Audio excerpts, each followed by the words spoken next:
theme of our presentation is Japanese business culture and focusing on overtime work. First, I will be talking about current status and Yumi will compare how long other countries work and Miyu will be talking about what Japan should do to solve this problem.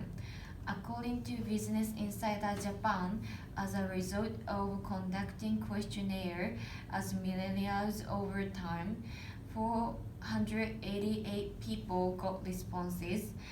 More than 70% are young and medium-sized employees in their 20s and 30s. 88% were office workers or group staff. When Dr. Nakahara asked overtime work hours of the week, 60% said that we don't work overtime. It became clear that over 80% of people overtime worked out every week. More than 10 hours a week announced for about 40%, more than 20% of the overwork death level was about 50%. There are mainly five causes of overtime working. Firstly, workers have a lot of work, not tasks that finish within fixed time, but tasks are a lot. Secondly, client compatible. In Japan, where customers is God spirit is still deeply rooted, sudden responses is required. Thirdly, climate and culture. Because some people are too busy to return, the idea that they should remain in the workplace is penetrated even if they can't help.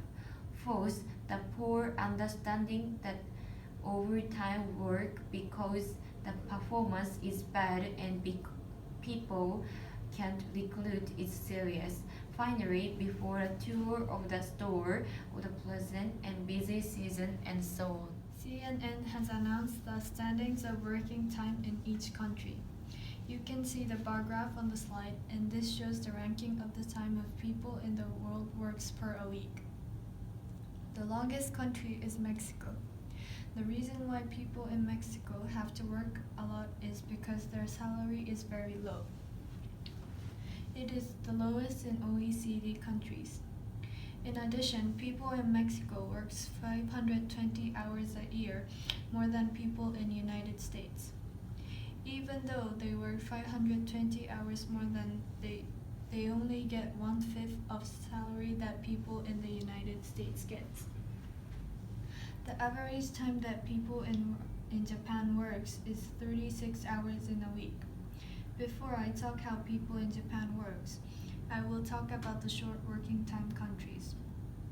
The shortest country is Netherlands. Netherlands is famous for a country that is very kind to working mothers. The normal working style is 4 days a week. The second shortest country is Denmark. Denmark has a system that you can get 5 weeks of paid vacation in a year.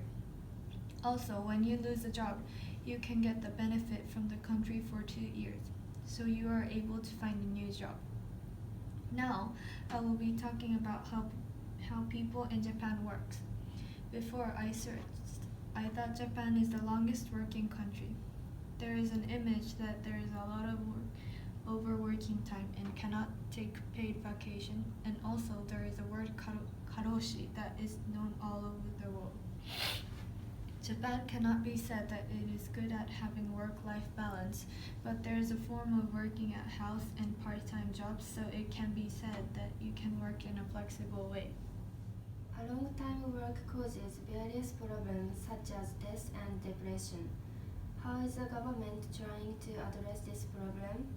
The most important thing in working reform is correction of long hours work. Japanese people are working the most longest hours among OECD member countries. To deal with this problem, the government is carrying out the project of the ceiling on working hours. As a main one, There is a regulation that overwork is 45 hours a month, 360 hours a year. These measures are trying to achieve longer-term labor correction. There is also the advanced professional system that is called white-collar exemption and zero overtime system. It makes workers of certain industries with an annual income of more than 10.7 million yen out of the regulation of hours under the labor standards law. As a result, it is possible to work flexibly. So, if you can produce results, you can return home with only short-term labor. When workers continue to work for a long time, it causes loss of physical and mental health and loss of work-life balance. Of course, there are various demerits even for companies, such as payment of unnecessary personal expenses, loss of labor force, so no merit for both parties is here. Therefore, the overwork problem is the serious problem needed to be solved quickly. Companies, government, and also individuals should try to change this situation. What can we do?